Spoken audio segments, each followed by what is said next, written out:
Welcome back to Radio Rothbard. I'm Ryan McMakin, executive editor with the Mises Institute, and with me, as always, is my co-host, Tho Bishop. But also joining us this week is Tom DiLorenzo. Now, of course, if you've been paying attention to the Mises Institute at all for the last 25 years, you're very well aware of who Tom DiLorenzo is. Well, more than 25 years. It's just I've only been paying attention for the last 25 years. And so I've known of Tom since the 90s, certainly. And Tom DiLorenzo is now the new president of the Mises Institute. And so we're hoping he'll do that for a while. And we're having him on, not to talk about really just that new development, although I'm sure as he comes on board full time, we'll be able to talk more about those sorts of things. But we're going to talk about his talk from this year's Supporters Summit that recently wrapped up at our Auburn campus.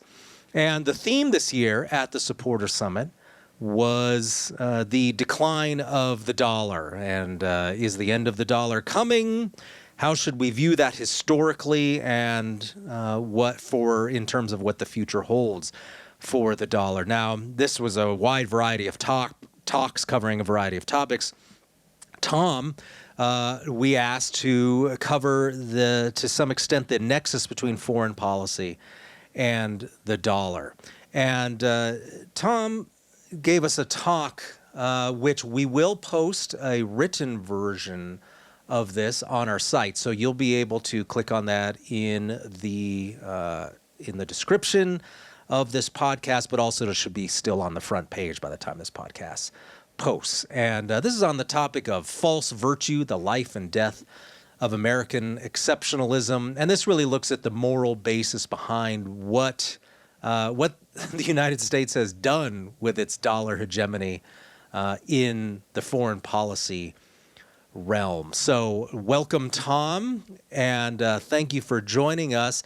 And I think I just want to get you going by looking at a quote that you include at the beginning of your talk. And you note that we're not the only people who are paying attention to this issue, but the Council on Foreign Relations recently included an article on the future of dollar hegemony and noted with some alarm that dollar hegemony, if it does not persist, would not have the same ability to impose sanctions as a foreign policy tool on the world. And so in addition to just funding the federal government, we also note that the use of the dollar as a bludgeon against other countries for sanctions, for controlling how they can participate in the financial system, is another big issue as well. So maybe you can just start off by telling us a little bit about your view of how the dollar fits into this and how this is justified by American views of its own role in foreign policy. Well, yeah, I quoted the Council on Foreign Relations of all people, and one of the things they said in this article from August 22nd of this year was, quote, U.S. sanctions do ensure that targeted adversaries pay a significant price for continuing to engage in actions the United States opposes, end quote. And then I said, it reminds me of a bumper sticker that I saw a couple years ago. It had an American flag in one corner, and then the caption said, do as we say or we will bring democracy to your country. Meaning the military, bringing the military to your country. But short of bringing the military to your country, we can destroy your economy, or at least cripple your economy, because if you rely on the dollar to a very significant degree, because we can order the banks to interfere with the transfer of dollars. And you, Ryan, you wrote an excellent article, a week or two ago about what happened in Panama in the late 80s about how they crippled the Panamanian economy because they wanted to get rid of Manuel Noriega, who was no longer obeying all the orders from his American masters. And so that's the sort of thing that happens. And then I make the point that, we use this sanctions And by the way, this article by the Council on Foreign Relations said that more than 12,000 entities were under sanction at the current time by the Treasury Department. They don't define what an entity is, but it's countries, corporations, individuals, entities of all kinds, and that's foreign policy. And so, and I make the point that we've been, for a long time, we've been the bully of the world, and sanctions and the dollar hegemony have been the tools of the bully of the world. And that's why the Council on Foreign Relations is so alarmed about the decline of the dollar. And then the second point I make was that, well, you can't just go around and saying, well, we're going to bully you because we want to steal your resources or something like that. We want to force you to pay triple to American corporations for some crappy old tractor that they can't sell to anybody else or whatever. You have to think of some humanitarian purpose, some great moral purpose, and you have to repeat it over and over and over again, so that hopefully there's not too much opposition to what you're doing. And that's the role of what I call American exceptionalism. And it started out as what I quote Robert Penn Warren, the famous novelist, author of All the King's Men, among many other great works of literature. And I wrote a book in 1961 called The Legacy of the Civil War, and he explains how the Republican Party, and with the help of the New England clergy, interestingly, deified not just Lincoln, but the whole federal government, basically. It claimed that the war proved that the government had a treasury of virtue. It was so much so that anything the government did was virtuous by virtue of the fact that it was the U.S. government doing it. And so that's, for a long, long time, for many decades, that's been sort of the moral cover of all this. And the decline of the dollar is very alarming to them because, as I said, sanctions are a tool that they use, and they hide behind this sanctimonious theory of American exceptionalism. Yeah, it's very remarkable to go back to that time period, too, because I do think that it is relevant to look at the second half of the 19th century and see just how much things changed in terms of the view of the American military, the view of the U.S.'s role in the world. And you can see that it took a while to ramp up, that certainly the war jump-started that sort of thinking in a variety of ways, not just in terms of, hey, the federal government accomplishes great moral works now. Whereas I think it was, while there was always that element there, I think one of the great lines that Lew Rockwell ever uttered was, this was years ago, certainly more than 10, where I was interviewing Lew on a topic of American history. And we were talking about going way back to the Puritans and New England and King Philip's War and that sort of thing, and just the whole city on a hill philosophy that had dominated American history for so long. And I said, yeah, this this goes way back to the beginning. And Lew's phrase was, yeah, it's screwed up from the beginning, kind of meaning the American project, right? Because there was always that strain of thought that, hey, we're here to accomplish great moral works. The American government is not just this instrumental thing where, hey, it paves some roads or provides national defense. It's much broader than that, and I think you see that really start to take off at the end of the 19th century. But it's not just the growth of that moral vision, and by which when I say it moral, well, I suppose maybe I should call it a moralistic vision. To call it a moral vision might imply that I agree with it. You can see then that this also is the period where the federal government starts to figure out new and interesting ways to manipulate the money supply and enrich itself, right? Because it's the Civil War is the first time since the Revolution, at least, when they just started printing the Continentals. That what do we have? The greenback. We have the income tax. All of that's introduced where basically the federal government is driven by the needs of the war to come up with all sorts of inventive new ways to increase its own revenue. And so once you start to develop those tools, I suppose, then you've got a lot more power, and then you need to manufacture reasons as well to support use of those federal powers. And this is something that, there's always that dichotomy, right? I mean, Tom, what would you say?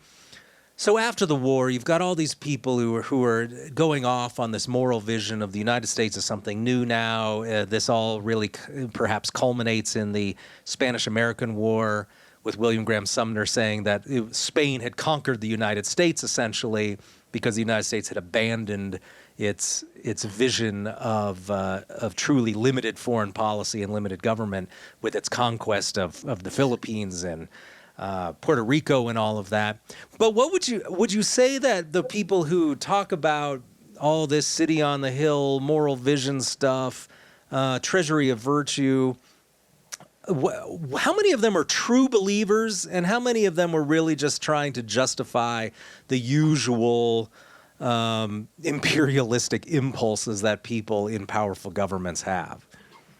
Yeah, well, there might be some naive academics who actually believe it, but when Newt Gingrich, for example, when he published an article in the Wall Street Journal during the Bush administration, and he advocated an invasion, a military invasion of Iran,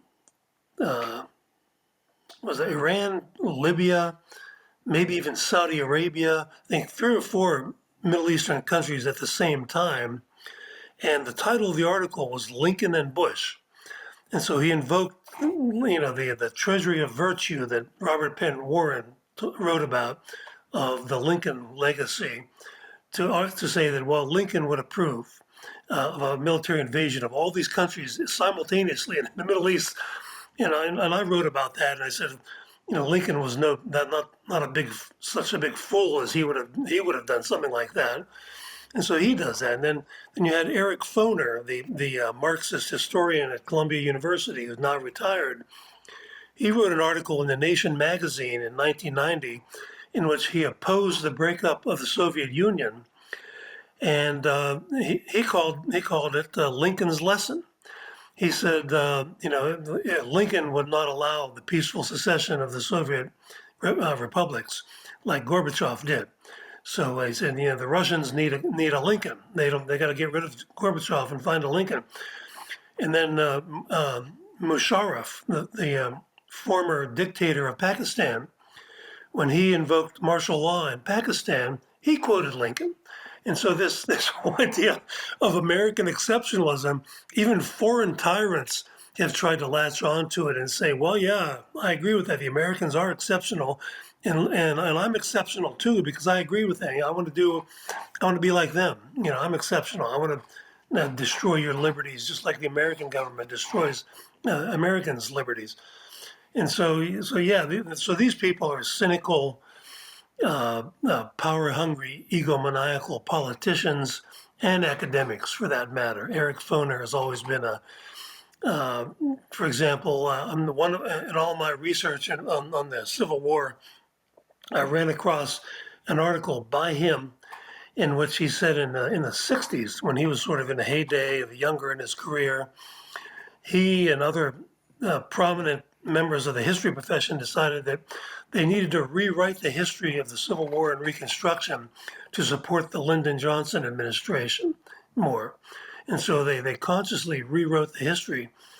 And earlier in my research, I ran across William Archibald Dunning, who was a professor at Columbia at the turn of the 20th century. And if you want to read some good books where you can't tell whether this guy's not for either side in the Civil War, he's a straight shooter as there ever has been in the history profession, a tremendous scholar, and he produced a lot of graduate students, PhD students at Columbia in those days, who wrote doctoral dissertations just like that.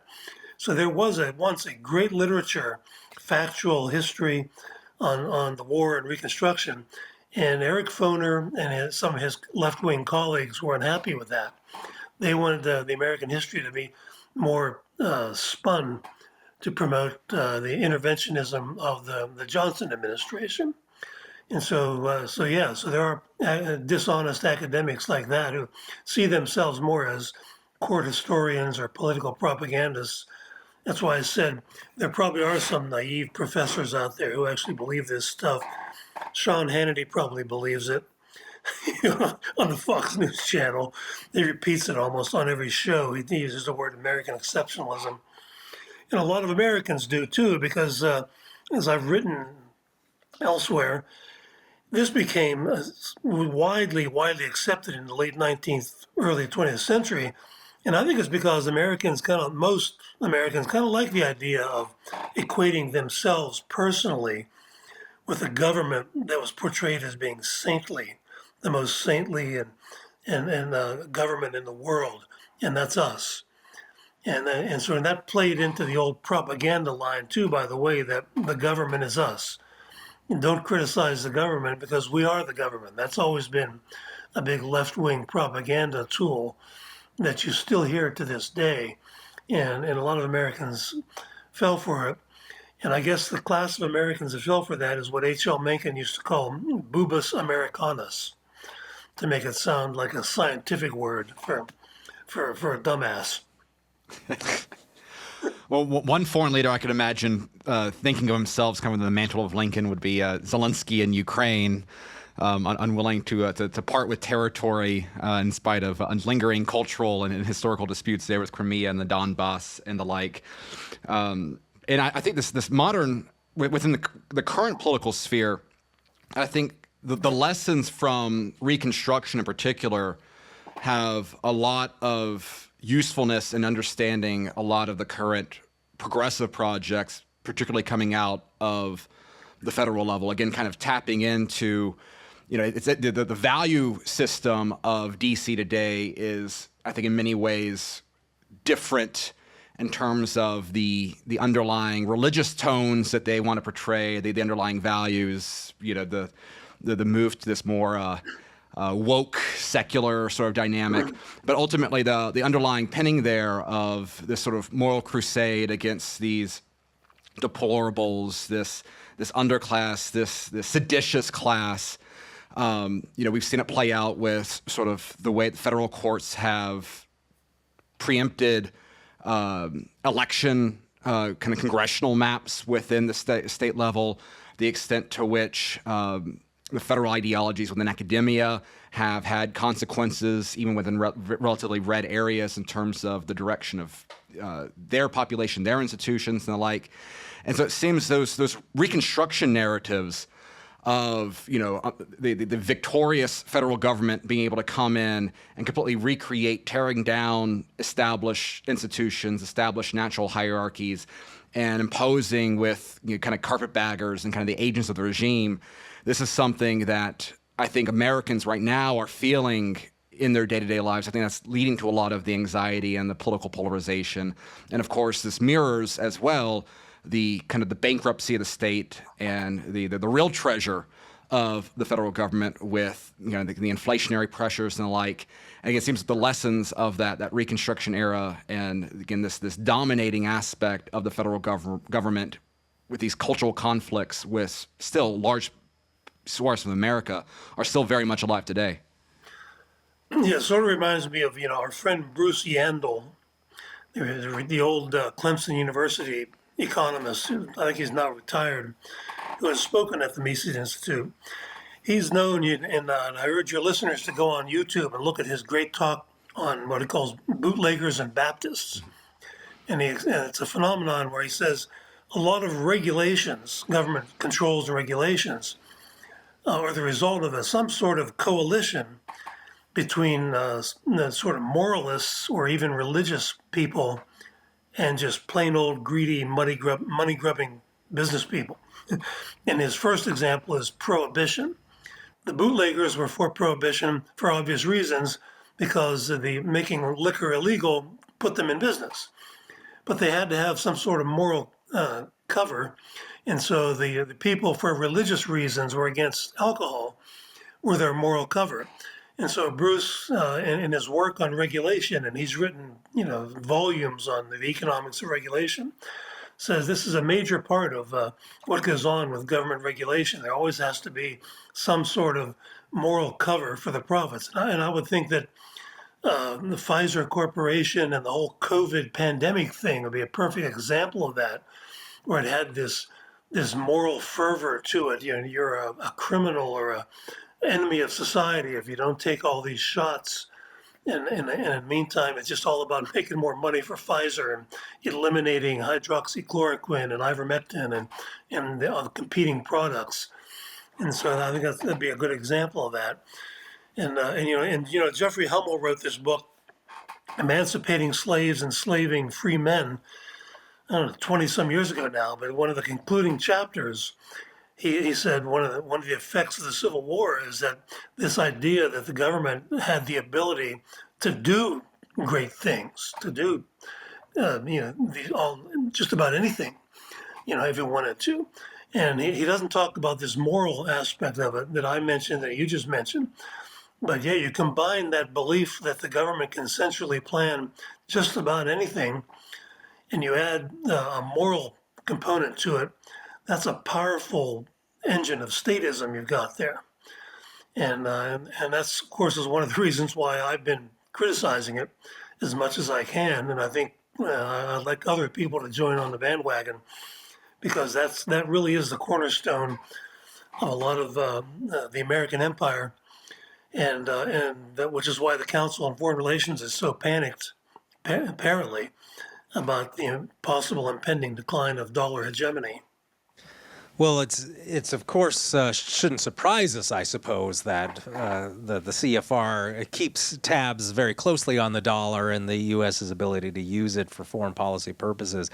But they're not the only ones, and this shows also something of that bootleggers and Baptists coalition when it comes to dollar power as well. When we look back at what happened in April, there was a bit of a dust up about whether China was trying to displace the dollar. Now, I don't think that's very likely. But China's put out there something of a boogeyman in terms of threats to the dollar system. They should probably be looking elsewhere for the real threats, closer to home. But Larry Kudlow says back in April, it's incumbent on the U.S. government, no matter who's in power, to maintain the reserve currency status of the dollar. And he was somewhat echoing Trump, who was saying if China displaces the dollar as the number one currency, that this, quote, would be the biggest defeat for our country in its history, unquote. Well, I don't know about that. Also, what's interesting, though, is that there's the bootleggers and Baptist issue comes in here, because they speak of the dollar in terms of, we need the dollar to be tops for economic reasons, to maintain a high standard of living, and for Americans to do well. Whereas that's not really the issue, because the dollar doesn't have to be a hegemonic currency for Americans to do well. America just have sound currency that wasn't the global reserve currency, and Americans would be fine. It's clear. So there's that side of it, this practical side. But then there's the moralistic side of it as well, which is that, the United States needs to be the number one country running the world. And this gets us back to the late 19th century thinking again, is we're the best country, we're the most moral country, we need to be in charge so we can never lose our reserve currency status. And so there is an awareness there of the importance of it and how instrumental it is to this idea of the American project. And you can see also, I think, people who are Trump and Kudlow, I'm sure, know nothing about it. But you could see how the U.S. displaced, say, the British Empire. Now, the British had their own moralistic view. It was a little more practical. Americans are really more over the top in terms of God commanding them to do everything. But the British, nevertheless, saw themselves as spreading civilization around the world, and they benefited immensely from the sterling being the global reserve currency. And it didn't really lose that position until 1955, when the Americans really started taking it over. And I think then from 45 to 55, you saw Americans really start to see their chance to take over this global role from the British and to really step up and finally implement that global vision that they had been formulating since the late 19th century. And we've been there ever since. It seems that, okay, the British went into decline. America now has displaced that. We've got Pax Americana. We're in charge, and we could never, ever give that up, or it would be a great moral defeat for the whole world, and we'll all be worse off. And, it's not just the CFR, but apparently Trump believes it, Kudlow, and probably any American protectionist, nationalist that you could think of probably on some level agrees with that same vision. Yeah, Trump is wrong about that, of course. I mean, it wouldn't be the greatest defeat for America if we lost dollar hegemony. It would be the greatest defeat for the deep state, which has tried to destroy Donald Trump for the past 8 years. And so he's actually defending his mortal enemies, politically speaking. And when he says that, it's their tool. It's their tool for military and foreign policy hegemony. And he's supposed to be against that. And then he say, I want to bring the troops home and end all these wars and so forth, which is why they hate him so much. But he'd be shooting himself in the foot. He needs to get a different advisor than Larry Kudlow. Well, and I mean, there was some talk at the conference about what is the time frame here, and this will be pure speculation on all of our parts, but when Jeffrey Herbener he went up and he gave his talk, and he didn't really see that the dollar was that the end of the dollar was imminent, that there were certainly trends in place, and clearly the decline of the dollar is a threat to the regime. But it seems we're really slow walking that process right now. And I know here on this talk, here on Radio Rothbard, we've cautioned against thinking that the dollar is just about to go away the day after tomorrow. But what's your own view on that? I mean, what do you think has to happen before the dollar to really go away? And just speculating, what do you think the time frame for that potentially could be?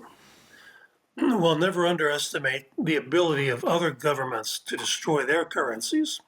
If we're comparing the dollar to China and Japan and other countries, don't forget they have government is government, and they have central banks are central banks, and so we're competing. The dollar competes with those currencies, so that's what makes it so impossible to forecast what's going to happen. And I think it is an impossibility. That's why Jeff Herbener, he gave a very scholarly and systematic talk on the topic, but he can't forecast it either, as far as that goes. So I'm not willing to say, you wait 10 years or 20 years, because we don't know what other governments are going to do. China could implode; their economy could implode, and so they'd be out of the running for that. And I'm not that much of a student of what the other governments would be. And then there's the whole Bitcoin issue and alternative currencies to talk about as far as that goes. All right, well, we'll go ahead and wrap up with that then on this episode of Radio Rothbard. I want to thank my guest, Tom DiLorenzo, the new president of the Mises Institute, for joining us here this week. Thank you for listening, everyone. We'll be back next week with another episode, and we'll see you next time.